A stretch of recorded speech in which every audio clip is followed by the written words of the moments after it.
કચ્છથી સમાચાર, જ્યાં ભુજ નજીક મિર્જાપુર કુમાર શાળાનો વિવાદ સામે આવ્યો છે।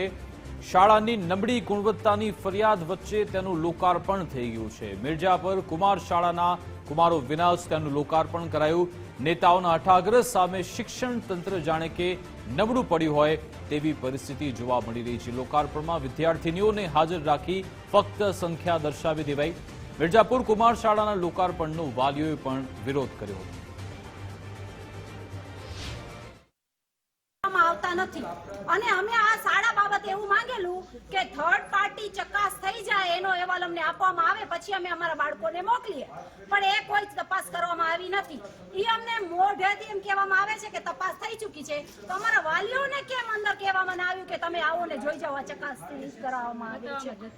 બતાવવામાં કોઈ આવતું જ નથી, તો શું અમે અમારા છોકરાઓને ત્યાં અમે મોકલીએ જ નહીં? તમારી હાજરીમાં ચકાસણી થયેલી નથી થયેલી, અમારી હાજરીમાં કોઈ ચકાસણી થયેલી જ નથી।